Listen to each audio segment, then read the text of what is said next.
Over 40 years ago, a young child fascinated by Vikings and pirates came up with an idea. This child's name was Eiichiro Oda. Eiichiro Oda was born in 1975, and as he grew up, he found a strong passion for art and manga. His favorite manga being Dragon Ball, written by Akira Toriyama, which most of you probably are very familiar with. However, his biggest inspiration for what would eventually become the greatest selling manga of all time was a little-known show called Vicky the Viking. Vicky the Viking was an old cartoon that aired in Japan during Oda's younger life and featured a young Viking boy who was cunning as well as smart. Oda would watch this kid's cartoon intently and began forming ideas in his head about a different world, one full of special fruit and ancient mysteries. In retrospect, it's not hard to see the similarities between this cartoon and other running themes in One Piece, especially when it comes to the giants of Elbaf. This is why I think Elbaf will end up being one of, if not the most important arc in the entire series next to Wano. Before Oda was even 17 years old, he was planning One Piece. He started drawing manga and developing ideas for this pirate series as early as junior high, which honestly makes so much sense thinking about Luffy and his dream. And I don't mean his dream of becoming the Pirate King, I mean Luffy's true dream. You know, the one that everybody calls childish? I think that this dream is something Oda came up with really early on, which is why as an adult, he can use other characters within the story to posture at the innocence and simplicity of the dream, a vision from Oda's childhood, almost like Oda is talking to his younger self through the manga. It is also due to this early conception that we can see a manga which started off purely as a simple adventure turn into something so layered with political and philosophical nuance as Oda became older and more knowledgeable about the world. Luffy's dream, the ending of One Piece, the fun sense of adventure were all things Oda planned before Oda even became an adult. However, Oda is still extremely improvisational as a writer, a great example being the Seven Warlords and the Worst Generation introduced at Sabaody, which Oda created last minute on a whim, and which served the manga greatly to his benefit. One of Oda's first recorded works was Panda Man, a character created during Oda's school years that he designed for a Kinnikuman character creation contest. Oda's love for Panda Man is something that we still see today, even with the new live-action series using it as their project name during production, as well as constant cameos by Panda Man all throughout the series of One Piece manga and anime. Oda would also receive an honorable mention for the Tezuka Award while still in high school for his clear-cut manga talent. This keen sense for storytelling and art would skyrocket his career, which started off as him being an assistant of other mangaka for other popular manga series like Rurouni Kenshin. This would also lead him to winning the Hopstep Award for New Manga Artist, with the author of Rurouni Kenshin, Nobuhira Watsuki, crediting Oda for coming up with a character for his manga. During that same time period, Oda also submitted his first one-shot Wanted, which took a second-place Tezuka Award. He also released Monsters a couple years later along with two versions of Romance Dawn, the original concept for One Piece. The second version of Romance Dawn, which featured the pirate Monkey D. Luffy as the protagonist, was chosen and serialized in Weekly Shonen Jump in 1997, only 5 years after starting his manga career. Oda, at the age of 22, had just created a masterpiece. However, this masterpiece wouldn't become a success until later. One Piece has been through a series of ups and downs to reach the level of growing success it has today. After its serialization in 1997, One Piece would be adapted into an anime in 1998, which helped spread the series to a wider audience. After being adapted into an anime, the popularity of One Piece would see a gradual and steady increase over the next 8 years. The series would slightly drop in popularity during Skypiea, but absolutely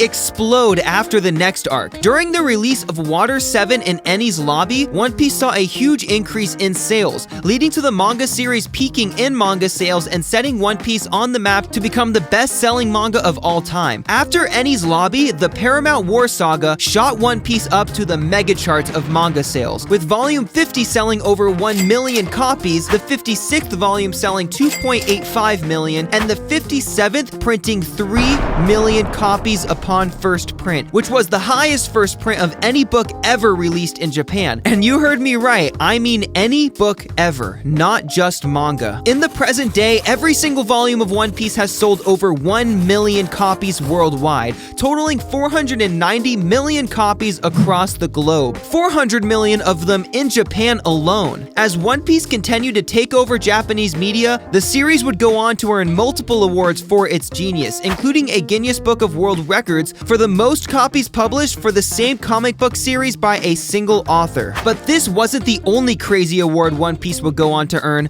Over the years, the series has gathered over 13 trophies for a multitude of different things, including Eiichiro Oda being the most searched author in Japan. He also was elected the 5th most favorite manga author of all of Japan in a 2008 poll conducted by Oricon for marketing research. Due to the success of the series, Eiichiro Oda has not only been granted so many of these amazing awards, but has also been able to write alongside some of his favorite mangaka. In 2007, Oda and Akira Toriyama of Dragon Ball created a crossover one-shot that would be published for Weekly Shonen Jump. Oda and Toriyama would also design characters together for a game in Japan known as Ghost Crusher. Another popular mangaka, Masashi Kishimoto, author of Naruto, drew the Straw Hat pirate logo during the ending of his series Naruto to pay homage to One Piece, as well as Oda including an illustration congratulating the mangaka on Naruto's completion. And finally, there are actually One Piece monuments based on characters from the series built in Japan, similarly to how other countries have monuments for specific historical figures, which just goes to show how important One Piece culturally is to Japan as a whole. One thing that really makes Oda shine is how charitable he can be. Most fans may not know this, but Oda actually donated 800 million yen, about $7 million, to the city of Kumamoto to help repair infrastructure after 2 deadly earthquakes. He also helped fulfill the wish of a young child suffering from cancer who asked to know what the One Piece is. The way he described what Oda told him to the press was that One Piece is beautiful. Many people have speculated as to when this masterpiece will finally come to an end, and Oda has stated multiple times that the series is close to ending. However, since creating One Piece, he can't seem to stop writing about it. Originally, Oda had only planned for the One Piece series to take around 5 to 6 years and finish off in 2002. Well, now we're in the year 2022, and only now are we starting to see the end peek out over the horizon. This prediction was not the only prediction made by Oda about when the manga could potentially end. A very important thing to learn about Oda is that although he's great at writing manga, he is terrible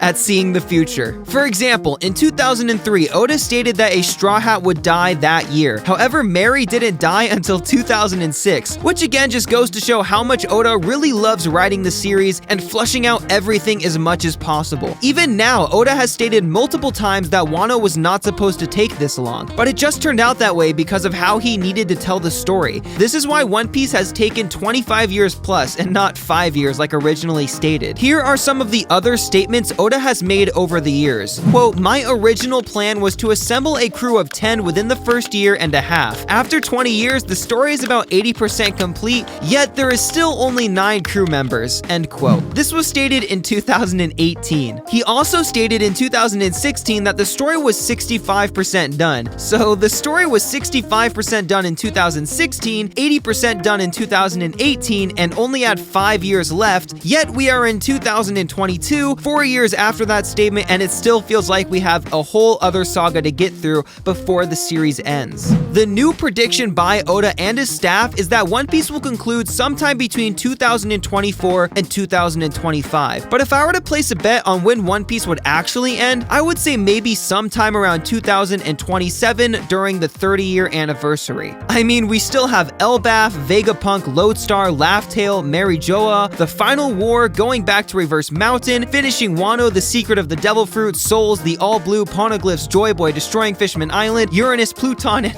so much more. There is absolutely no way One Piece is ending in just 2 years, which would only be the equivalent of like 60 chapters or so. To put this into perspective, Wano is the longest running arc in the series, totaling almost 130 chapters to date. With all of these questions that still need to be answered, there is no way Oda can tie up all of these loose ends in less than half of the amount of chapters used to tell the story of Wano. 25 years ago, One Piece was released to the public, a world-shaking manga that would eventually topple anything that came before it in terms of storytelling and world building. The emotions captured through the pages of this series would motivate so many others to chase their dreams and worry less about the foibles of mankind, or maybe motivate them more to stand up and make a difference. The impact that this series has had on the world as a collective is unprecedented and will only continue to grow as time passes. Currently, One Piece is the second highest selling series of all time, right behind Superman. By the time this series ends, I fully expect it to take first and become the best-selling series of all time. Did you learn more about this awesome series by watching this video? If you did and you want to know more, I want to challenge you to learn why the One Piece live action could actually work in making One Piece more popular in the West by clicking this video right here.